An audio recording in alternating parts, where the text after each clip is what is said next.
Okay,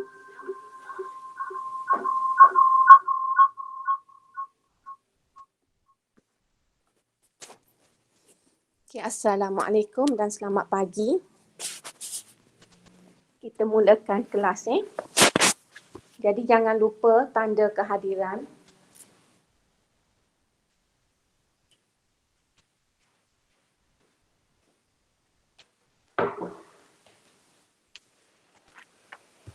Sebelum kita mula kelas, cikgu nak buat perbincangan aktiviti 2.5 ni. Aktiviti 2.5 cikgu minta buat hari Selasa baru ni. Okay, cikgu harap pelajar-pelajar dah buat semua dah. So kita akan bincang saja ya.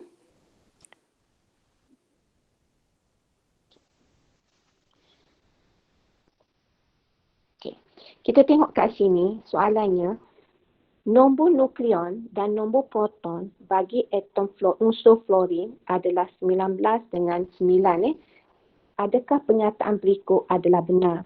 Jadi 19 ini adalah nombor nukleon, manakala 9 ini adalah nombor proton. Okey. Jadi di sini pernyataannya dia kata atom unsur mempunyai 9 elektron dan 9 neutron. Okey, sekarang ni kita tahu bila dia kata atom, maknanya atom ini sifatnya adalah neutral. Bila neutral, bilangan P proton dia adalah sama dengan bilangan E iaitu elektron dia. Jadi bila protonnya sama dengan 9, maka elektron dia bagi sama dengan 9, maka dari aspek elektron betul. Kemudian kita tengok neutron pula. Neutron kita tahu kan? Okey, nombor nukleon. Okey, nombor nukleon ini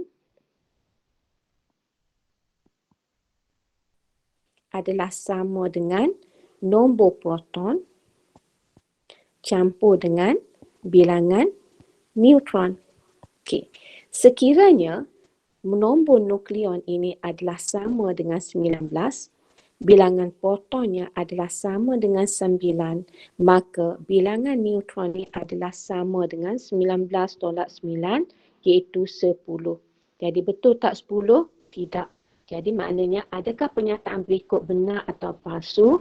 Jawapannya adalah palsu. Okey. Kemudian kita tengok pula soalan yang kedua. Okey, soalan yang kedua. Atom X mempunyai 11 proton dan 12 neutron. Cari nombor nukleon bagi atom. Bila dia nak dapat nombor nukleon, maka apa yang awak buat? Awak kena campur kan? Iaitu nombor nukleon adalah sama dengan 11 tambah dengan 12. Iaitu sama dengan 23. Okey. Soalan C. Apakah nombor proton bagi atom unsur nitrogen yang mempunyai elektronnya adalah 7. Okey, sekarang ini clue duduk di mana? Clue duduk di atom. Makna bila dia kata atom, bilangan proton adalah sama dengan bilangan proton sama dengan bilangan elektron. Kalau proton sama dengan elektron, okey, proton juga adalah sama dengan nombor proton. Jadi nombor protonnya juga adalah sama dengan 7. Perwakilan piawai D, perwakilan piawai atom unsur oksigen O168. Atom ini menerima elektron untuk membentuk ion O2-. Okey, bila O2- maknanya ia telah menerima 2 elektron. Okey, berapakah elektron yang diterima oleh atom oksigen untuk membentuk O2-? Apa yang kita perlu tahu kat sini bila dia O2-, okey, minus ini merujuk kepada elektron. Maknanya ia sudah lebih 2, okey. Maknanya di sini bila 2 minus tu merujuk kepada elektron, maknanya P dia ini kecil daripada elektron sebanyak 2. Maknanya elektron lebih sebanyak 2. Okey, sebanyak 2. Jadi maknanya kalau dari segi, okey, kita tengok O ni, okey, 16, okey, dengan 8. 8 ini apa? 8 ini adalah P, maknanya kalau dia atom, okey, P adalah sama dengan 8. Okey, P adalah sama dengan 8. Tapi bila elektron dia lebih 2, maka elektronnya adalah sama dengan 8 tambah 2, iaitu sama dengan 10.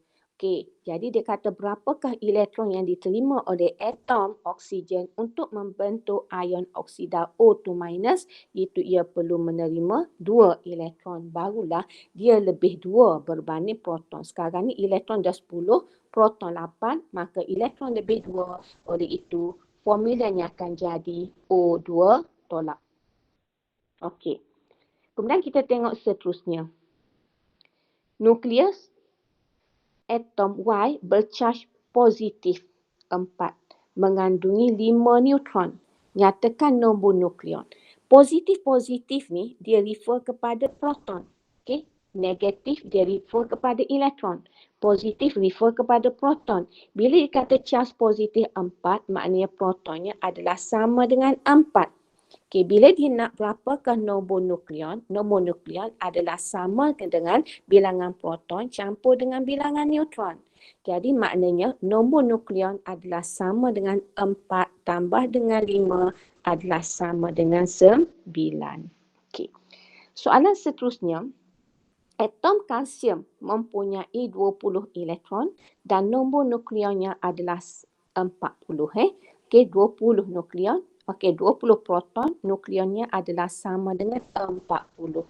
Jadi bila ayat pertama kita boleh tahu dah. Bila dia kata nukleon, okey, sama dengan 40, proton, okey, sama dengan 20, maka kita tahu dah bilangan neutron adalah sama dengan 20.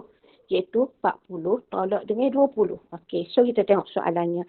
Ion kalsium terbentuk apabila atom kalsium menerima 2 elektron. Okey, menerima 2 elektron.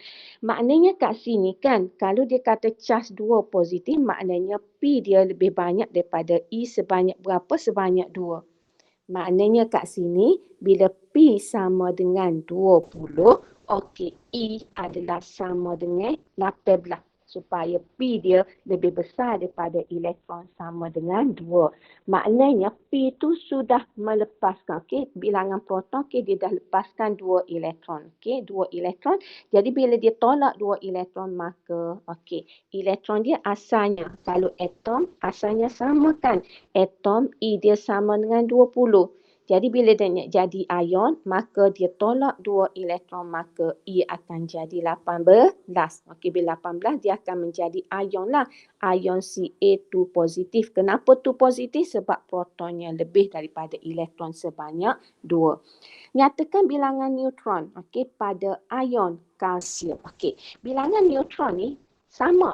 Kenapa? Sebab yang berbezanya adalah elektron saja. Elektron yang didermakan, bukan neutron kat dalam. So neutronnya berapa? Neutronnya adalah sama dengan 20. Okey. Seterusnya soalan G. Soalan G. Okey, cikgu okey, soalan G. Atom unsur W mempunyai 3 elektron dan 4 neutron. Apakah yang perlu diisi dalam petak ini, okey, untuk membentuk perwakilan piawai bagi W. Okey, nombor di bawah ni apa? Nombor di bawah ni adalah nombor proton. Okey, nombor proton. So, kalau elektron dia sama dengan 3, glue di sini adalah atom, maknanya bilangan proton sama dengan bilangan elektron. Okey, jadi kalau elektron 3, maka proton juga adalah sama dengan 3. Okey, boleh faham ke dah apa yang cikgu terang ni? Boleh. Jelas ke? Jelas ni? Faham. Okay. Jelas. So, kalau jelas, so kita dah selesai the aktiviti 2.5. Jangan lupa bila cikgu bincang soalan ini, maka awak kena jawab dengan betul, dengan seperti yang cikgu terang lah. Sebab bila time cikgu dah rasa dah habis dah tajuk ini, cikgu nak minta awak hantar latihan. So, cikgu tak nak tunggulah awak hantar latihan bulan 3 bila buka sekolah. Jadi masa tu banyak latihan, banyak kerja. Jadi awak nanti cikgu nak tanda pun jadi susah lah bila kerja tu banyak. Bila kita dah habis satu tajuk, hantar kat sekolah cikgu tanda, barulah kita masuk tajuk seterusnya.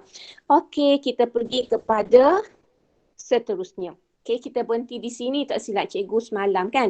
Betul tak? Kau kat mana Betul-betul. Betul Muka kan? surat 34. Okey, betul ni. Okey.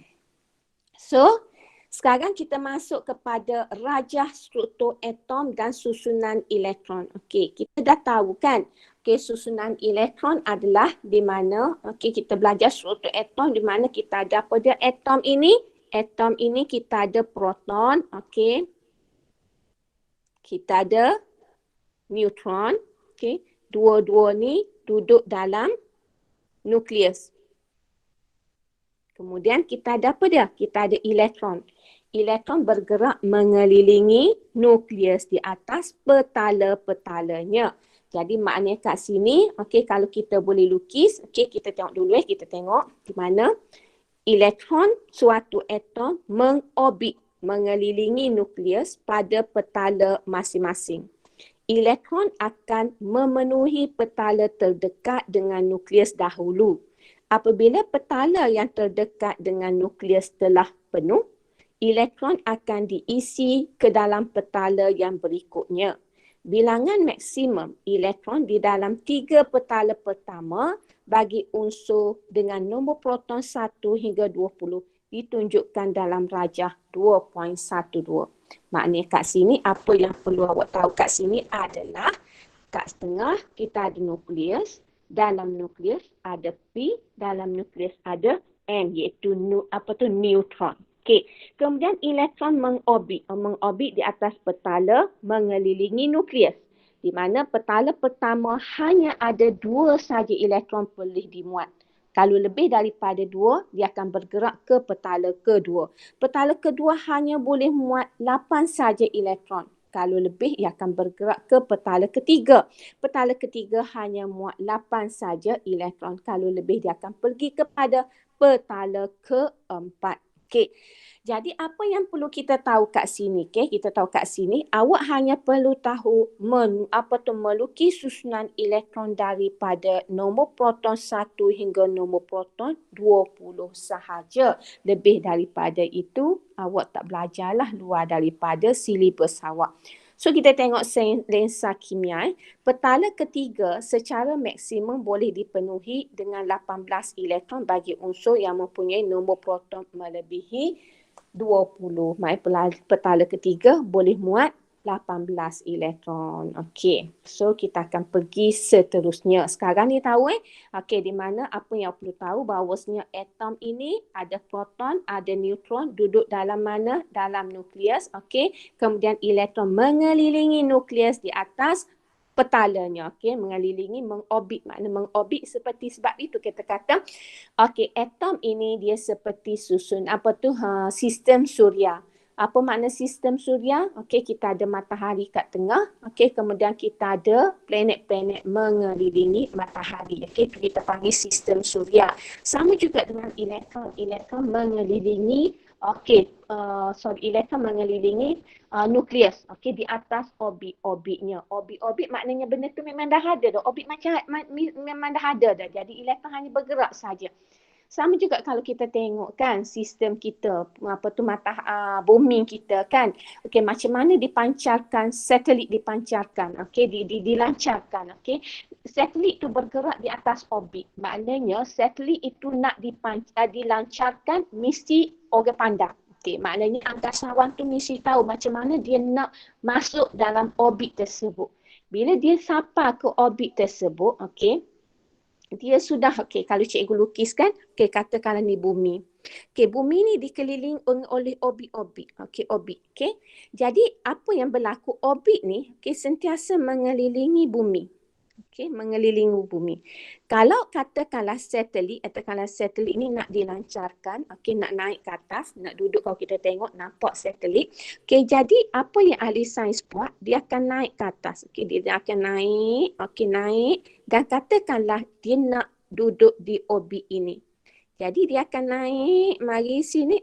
Dia akan bukan mari bok gitu tak. Dia akan mari gerak sampai dia zoom masuk dalam orbit. Bila dia masuk di orbit ini, maka dia tak perlu tenaga dah sebab orbit ini dah bergerak. Jadi secara tak langsung satelit itu akan bergerak. Bergerak. Satelit orbit tu bergerak, satelit pun akan bergerak. Supaya juga dengan sistem. Kenapa kita kata dia sama dengan sistem suria? Sebab elektron ni bergerak di atas orbit mengelilingi nukleus. Okey, boleh tengoklah, awak boleh Google, awak kan pandai tengok YouTube apa semua. Okey, boleh tengok lebih lanjut lagi apa yang cikgu cerita ni. Jadi kalau tengok YouTube lagi jelaslah nampaknya. Okey, boleh. Jadi yang kita tahu bahasanya elektron bergerak. Sebab tu kita tengok dalam cerita Jimmy Neutron kan nampak tak elektron bergerak bukan main laju sekali. Tapi dekat tengah tu tak gerak. Lepas tu dia gerak, lepas tu dia gerak. Bukan saja elektron tu bergerak mengelilingi nukleus, tetapi atom tu juga bergerak, bergetar, berputar. Awak tak boleh nak bayarlah kan. Kita ni kalau getar sikit dah pening kepala dah. Okey. Okey, so kita pergi kepada seterusnya. Okey, seterusnya. Okey. Jadi seterusnya kat sini kita tengok contoh. Katakanlah cikgu ambil contoh ni. Bila dia bagi susunan, okey. Kita tengok contoh. Katakanlah cikgu ambil apa dia ni? Katakanlah cikgu ambil karbon. Okey, karbon 6 12. Okey. Jadi daripada sini kita tahu, okey, karbon ni P dia adalah sama dengan 6. Okey, E dia berapa? E dia sama dengan 6. Okey. Jadi bila kita nak lukis susunan elektron, okey, susunan elektron, maka kita tahu kita ada petala kan? Kita ada petala. Okey, kita ada petala 1, petala 2, petala 3. Ni apa dia? Ni adalah petala 3. Okay. Petala 1 ni hanya boleh muat 2 saja elektron. Kalau lebih dia akan pergi kepada petala kedua. Petala kedua muat 8. Lebih pergi kepada petala ketiga. Petala ketiga muat 8 juga. Lebih pergi kepada petala keempat. Petala keempat tu boleh muat sampai 18. So kita pun tengok E dia adalah 6. So kita letak sini 2. Balance tinggal berapa? 4. So letak kat sini 4. Jadi susunan elektron untuk atom karbon adalah sama dengan 2.4. Okey, boleh Okey. Jadi kalau cikgu ambil satu lagi contoh, okey, contoh yang kedua, katakanlah cikgu ambil kalium, K. Ni biasa ni. Dan jadual apa tu buku teks awak ada belakang tu, tengok jadual berkala unsur. Jadi cikgu kata K dia akan bagi kat sini 39, 19. Okey. So daripada sini kita tahulah bahawasanya 19 ni apa? 19 ni adalah P, 19. So bila P sama dengan 19, elektron dia berapa? 19 juga. Maka kita pun nak tulis susunan elektron. Okey, berapa ni? Kita pun letak. Okey, letak. Okey, ni karbon, ni kalium. Okey, letak 2. Tolak 2 tinggal 17 lagi. Letak 8. Letak 8 tinggal 9 lagi kan? Ni 2 tambah 8, 10. Okey, 10. 19 tolak 10 tinggal 9 lagi. Letak 8 sini. Tinggal 1 lagi. Letak 1. Maknanya kat sini susunan elektron bagi atom K adalah 2.8.8.1. Okey, boleh. Okay. Jadi daripada sini kita boleh buat apa dia? Kita boleh kata bahawasanya atom kalium ini mempunyai 1, 2, 3, 4. Jadi ia mempunyai 4 petala terisi elektron. Okay. Kenapa dikata perkataan terisi? Petala terisi sebab petala banyak. Okay, petala banyak. Setiap atom tu seperti cikgu kata, bumi ni sendiri banyak orbit. Okay, sebab itulah satelit boleh dipancar, nak naik lagi. Okay, boleh. Sebab kita ada banyak orbit. Sama juga dengan elektron. Okay, elektron, okay, atom. Atom mempunyai petala yang banyak. Jadi elektron sebenarnya boleh naik ke petala berikutnya. Okey, kita panggil hybrid. Okey, tetapi yang tu yang awak tak belajarlah. Bila nak ambil kimia naik nanti nak ambil kimia, awak akan belajar macam mana elektron ni sebenarnya boleh bergerak daripada satu petala ke petala berikutnya. Okey. Sekarang ni apa yang perlu tahu adalah kalium mempunyai 4 petala terisi elektron. Okey, manakala karbon pula karbon yang mempunyai 2 petala terisi elektron. Okey, balik. Okey, dan satu lagi apa yang perlu tahu adalah bila kita tengok susunan elektron, kita pun nampaklah di hujung. Okey, boleh. Hujung ni adalah kita panggil EV. Apa dia EV? EV ni adalah electron valence. Apa makna electrovalent? Ini juga adalah electron valence. Apa makna electrovalence? Electrovalence ni adalah elektron di petala terluar. Maknanya kalau kita tengok, okay, karbon ni mempunyai 4 petala terisi elektron, mana petala terluarnya ni. Jadi berapa elektron dia? 4. Maka 4 itu adalah elektron valence. Okey. Manakala kalian mempunyai 4 petala terisi elektron, mana petala terluarnya? Ni petala keempat ni adalah petala terluar. Berapa elektron ada di petala terluar? 1. Jadi 1 tu adalah elektron valence. Okey. Cikgu rasa jelas dah tu. Jelas dah tu. Okey. Okey. Cikgu dah upload fail ini dalam dalam WhatsApp. Ambil yang PDF cikgu hantar mula-mula tu dengan Word. Cikgu takut lari diagram. So awak ambil yang PDF, patut print yang PDF ya. Okey, awak akan dapat fail dia macam ni. Okey, ni soalan dia ni. Okey, sampai ni je. Muka surat dua-dua muka surat saja. Jadi apa yang cikgu nak, awak penuhkan ni. Okey ni, okey zar-zar subatom penuh belaka semua sekali ni. Simbol-simbol ni awak boleh dapat daripada buku daripada buku teks di muka surat belakang ni dapat simbol. Contohnya aluminium, simbolnya adalah Al, okey plumbum, PB, okey buat belaka. Okey. Kemudian kita ada simbol. Jadi awak diminta untuk menulis simbol bagi unsur berikut. Okey. Dan kemudian kita ada lagi seterusnya kat sini. Ni. Tadi cikgu dah bagi dah contoh. Jadi step yang pertama apa yang perlu awak buat kat sini adalah isi. Refer kepada buku teks kat belakang, tulis simbol untuk semua unsur yang cikgu letak kat sini. Lepas tu kita tahu proton dia dah diberi, awak senaraikan elektron ni berapa, kemudian tulis elektron muat dalam petala. So, contohnya cikgu ambil fluorin ni kan, fluorin elektron dia berapa? Fluorin berapa simbol dia? F. Okey. Elektron dia berapa? 9. Sebab apa? Sebab kita consider dia atom. Bila atom, bilangan proton sama dengan bilangan elektron. Maka kita pun tulis dia dekat petala. Maksimum petala 1 adalah 2. Okey, balance lagi 7. So kita letak 7 situ. Jadi maknanya, okey, susunan elektron bagi atom fluorin adalah 2.7. Maka elektrovalen dia mana? Elektrovalen adalah elektron pada petala terluar iaitu 7.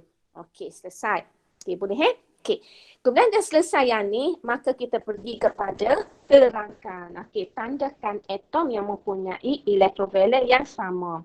Okey, kemudian kenal pasti kedudukan atom-atom ini dalam jadual berkala unsur. Jadi, hok ni cikgu nak awak refer kepada jadual berkala unsur yang elektrovalennya sama ni, apa yang awak nampak kedudukannya dalam jadual berkala unsur. Kemudian, awak diminta apakah perkaitan antara elektrovalen dengan kedudukannya dalam jadual berkala unsur dan antara manakah atom manakah mempunyai sifat kimia yang sama. Okey, yang ni boleh Google, lepas tu kita bincang minggu depan Okey, kemudian awak juga perlu menulis susunan elektron. Okey, kat sini dia bagi atom nitrogen, atom aluminium dengan atom kalium.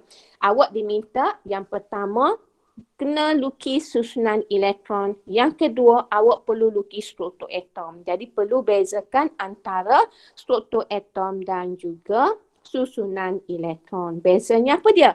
Bila ada atom, dia mesti ada proton, ada neutron duduk mana? Dalam nukleus. Kemudian kita ada elektron. Tetapi susunan elektron ini dia fokus kepada elektron saja. Jadi dia elektron saja. Dia tak perlu nyatakan proton dengan neutron berapa dan duduk di mana. Okey. Boleh ke situ? Okey. Bila dia siap, berapa hari nak siapkan yang ni untuk kita pergi kepada tajuk seterusnya? Nak minta berapa hari dengan cikgu?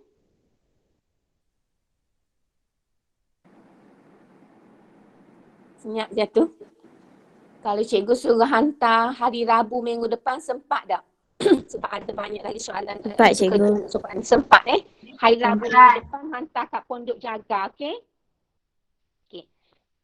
So, kita pergi kepada uji kendiri 2.3 2.3 ni cikgu rasa awak boleh jawab lah. Tak ada masalah Tak ada masalah sebab dia kata kat sini, contoh dia kata tulis perwakilan piawai, cikgu rasa tak ada masalah. Kemudian kata atom Y menderma satu elektron membentuk tu nyatakan bilangan proton, tu cikgu rasa tak ada masalah. So dia suruh lukis susunan elektron, okey, lukis raja struktur atom dan label semua.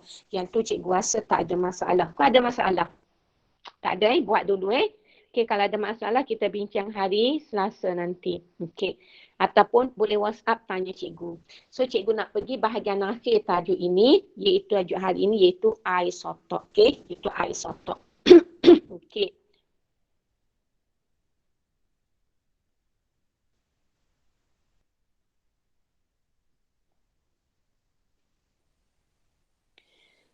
So boleh nampak ke ni awak ni?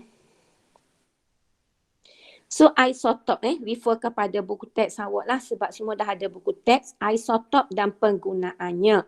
Apa maksud isotop? Okey, kita tengok apa maksud isotop. Isotop, okey.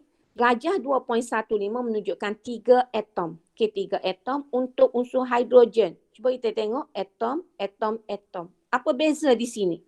Bezanya adalah nombor nukleon dia tak sama. Apa yang sama? Nombor proton. Jadi kalau kita tengok hidrogen ini, okey, tengok proton dia 1, 1, 1.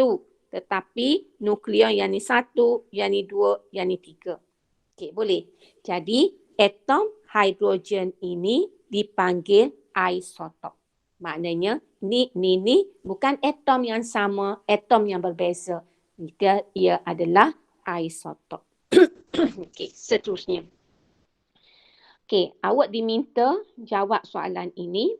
Dia kata banding dan bezakan bilangan proton, elektron dan neutron dalam isotop silikon, magnesium dan fosforus. Kemudian dia kata tafsirkan maklumat yang diperolehi dan mengiklatkan maksud isotop. Yang ni lebih senang buat dalam bentuk jadual kan? Buat jadual. Jadual. Okey. Yang ni SI 28 14. Ini SI 29 14. Ini SI 30 14. Okey. Jadi nak beza dari segi apa? Dari segi yang pertama bilangan P. Yang kedua bilangan E. Yang ketiga nak beza dari segi bilangan neutron. Okey. Boleh. Ni satu. Lepas tu buat untuk magnesium pula sama. Lepas tu buat fosforus pula sama. Jadi daripada bila awak nyatakan, okey, katakanlah P sini 14, 14, 14. Elektron berapa? Sama kan? Sebab dia atom. Okey, neutron berapa tolak? 24 tolak 14 berapa? 14 juga. Awak ni 15. Awak ni 16. Okey, daripada sini apa yang awak nampak? Okey, bilangan P sama. Tetapi bilangan neutron dia tak sama. Jadi semua ini adalah isotop. Sama juga buat yang ni, buat yang ni. Okey. So oleh kerana kita kita tak boleh nak bersua muka macam ni. So buat individual Okey, jadi bila hantar latihan kat cikgu, hok ni pun kena ada. Okey, buat juga. Okey, buat macam cikgu buat ni lah. Tapi ayat dia kena molek lah. Bilangan proton, okey, bagi silikon. Okey, silikon ni adalah sama tetapi bilangan neutronnya berbeza. Oleh itu, ni dikenali sebagai isotop. Cikgu tunjuk ayat ni. Okey, macam mana kita nak tafsirkan maklumat. Okey, maaf tafsirkan maklumat, kita boleh kata bilangan proton bagi silikon 28 14, okey, silikon 29 14 dan silikon 30 14 adalah sama. Tetapi bilangan neutronnya berbeza. So, oleh itu, Si 2814, Si 2914 dan Si 3014 merupakan isotop. Okey, boleh? Okey. Jadi, kemudian mengitlakkan masuk isotop, maka kita boleh kata isotop adalah suatu atom-atom yang mempunyai, ni atom lah ni. Ni atom. Sebab tu kita kata isotop adalah atom yang mempunyai bilangan proton yang sama tetapi bilangan neutron yang berbeza ataupun nombor nuklear yang berbeza. Okey. Contoh kat sini, dia ada contoh dalam buku teks iaitu isotop ialah atom-atom bagi unsur yang sama dengan mempunyai bilangan proton yang sama tetapi bilangan neutron yang berbeza. Itu adalah istilah isotop yang perlu awak tahu. Jadi catat dia sebagai nota lah. Okey. Misalnya diberi 2 klorin. Isotop klorin 35, klorin 37. Jadi klorin 35 ni. Ni klorin 35. Ni klorin 37. Okey. Bilangan proton dia sama. Bilangan neutron, bilangan elektron sama tak? Jadi bilangan neutron dia berbeza. Okey, boleh Jadi atom klorin 35, klorin 37 merupakan isotop kerana mempunyai jisim yang tidak sama kerana bilangan neutron dalam nukleus yang berbeza. Jisim ini adalah nukleon. Nukleon itu ada proton, ada neutron. Kenapa dia kata jisim? Sebab dialah yang menentukan jisim suatu atom sebab dia ada berat. Elektron tu kan kita belajar baru ni kan, elektronnya sangat ringan seperti awan-awan. Kita tengok awan-awan kan, awan-awan tu kita nampak je ada tapi kapal terbang boleh menembusinya dengan senang. Jadi seolah-olah dia tak ada jisim. Jadi kalau dia ada jisim, seperti awan tu ada air, kapal terbang tak akan tepuh awan tersebut, dia akan lari sama ada naik ke atas ataupun turun ke bawah. Kalau tepuh memang terdapat gegaran lah menunjukkan kita tepuh benda. Okey. Boleh sebab itulah dikatakan jisim kerana jisim sesuatu atom adalah pada nukleusnya. Nukleus ada apa? Ada proton, ada neutron. Okey.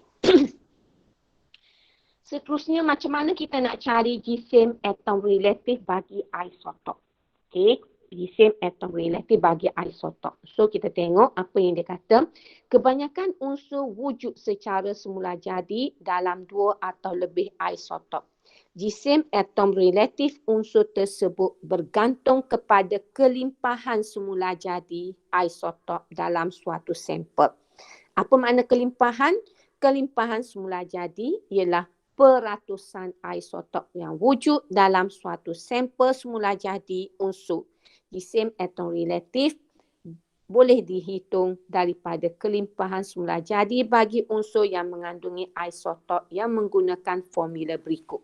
So, formula untuk mencari jisim atom relatif adalah jumlah. Jumlah peratus isotop darab dengan jisim bahagi dengan 100. Okey.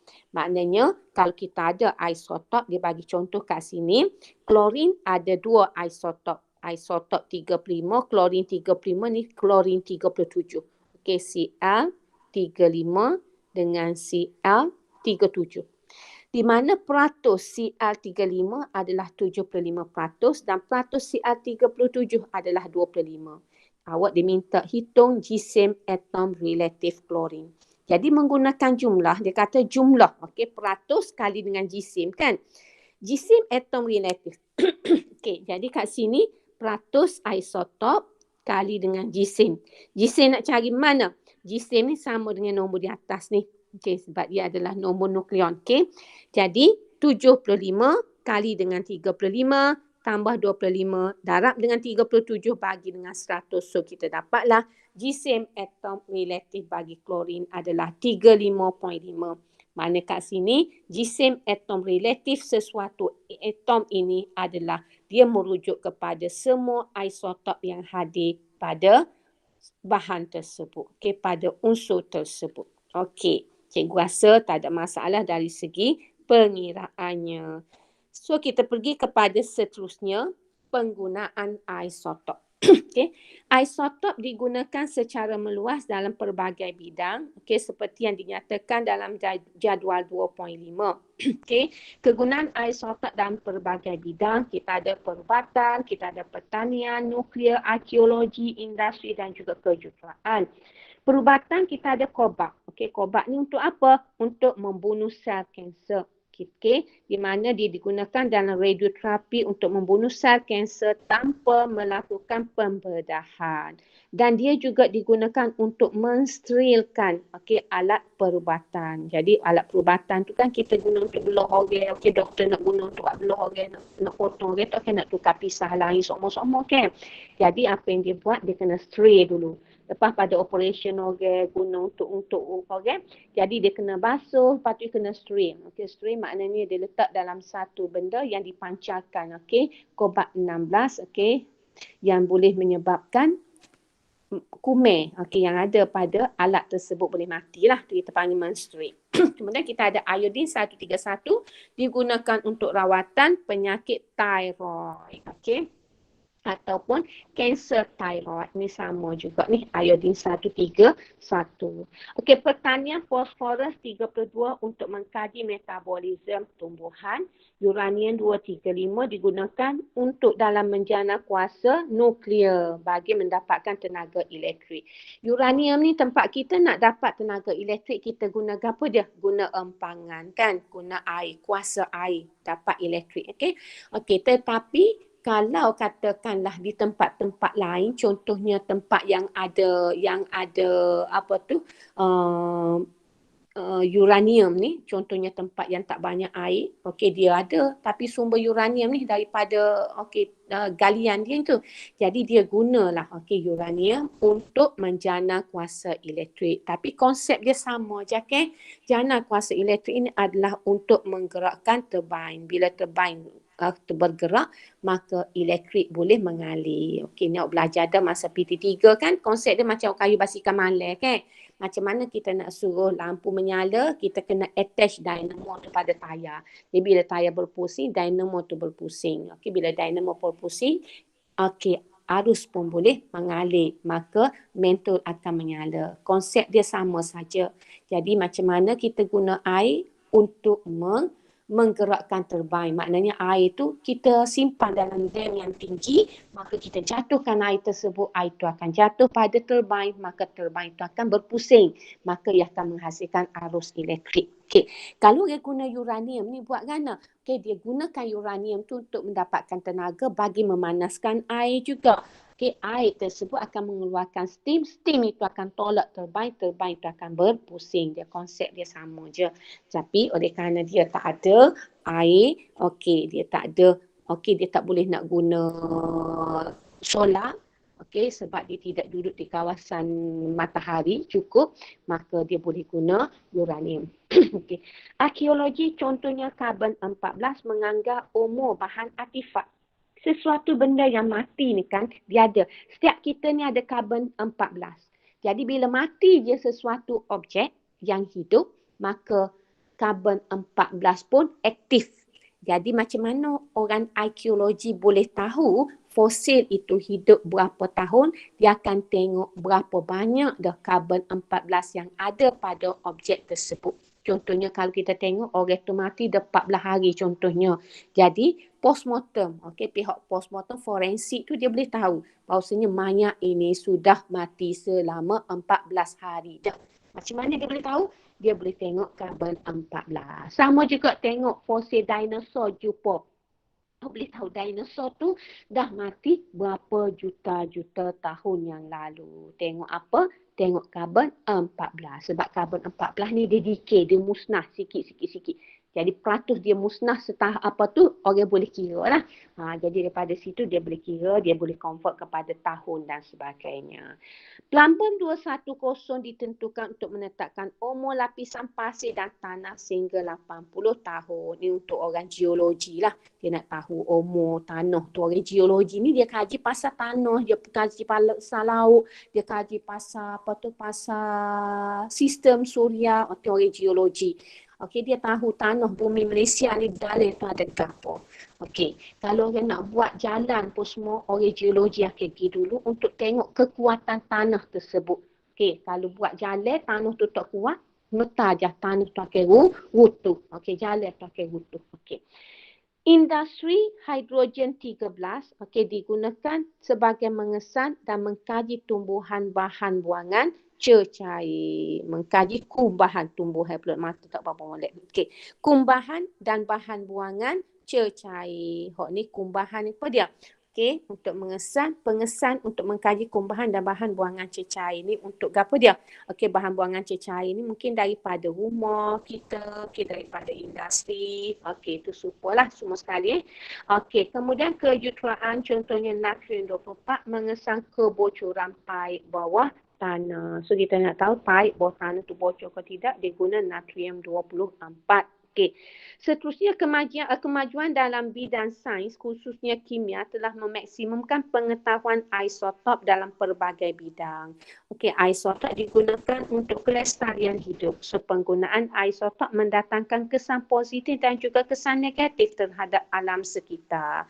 Okey, jadi di sini awak boleh tengok, okey ni boleh tengok kegunaan isotop dan apa yang cikgu nak bagi kerja dekat awak adalah yang ini. Okey, kerja apa ni? Masih dalam kumpulan yang sama, kumpulan yang sama macam present hari tu, apa yang perlu buat? Dia kata kat sini jalankan aktiviti secara berkumpulan. Okey. Setiap kumpulan diberi peranan, ahli kimia, ahli perubatan, pihak penguasa dan sebagainya. Berdasarkan peranan yang diberi, cari maklumat tentang isu melibatkan isotop. So, jalankan satu forum untuk membincangkan kesan positif dan negatif penggunaan isotop. Jadi, dia minta awak rakam perjalanan forum ini dan muat naik dalam media sosial. Boleh buat ke tak ni? Boleh buat ke tak ni? Awak ada baru ni kan, ada berapa grup? Ada 5 grup. Ada 5 ahli kan dalam satu grup, betul tak? Sore jadi ahli kimia, sore jadi ahli perubatan, sore jadi penguat kuasa. Okey, boleh. Lepas tu boleh lantik sore lagi, ambillah sebagai apa-apa. Okey, sebagai gapa-gapa. Dan yang kelima adalah sebagai gapa dia? Sebagai dia panggil,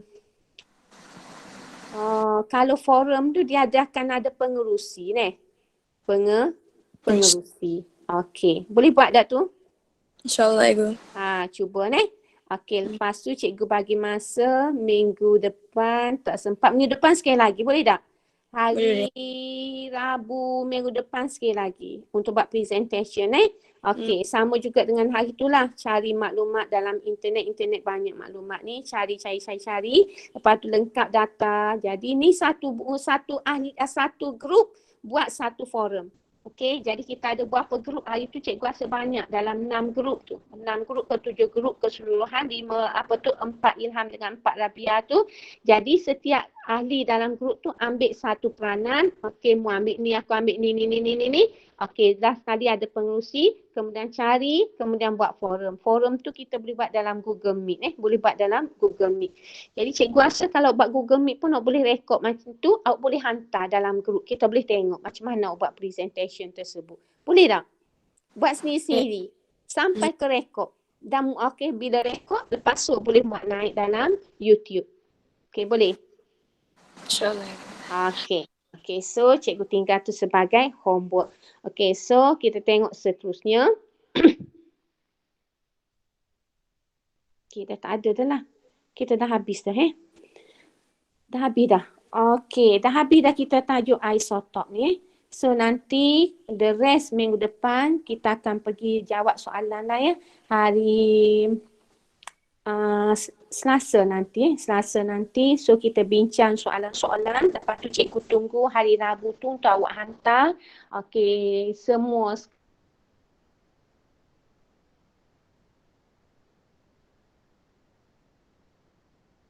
Cikgu.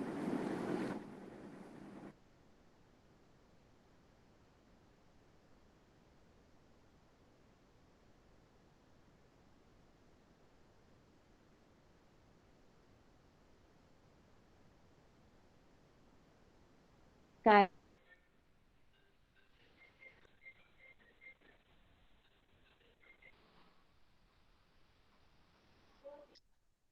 So, cikgu rasa kita dah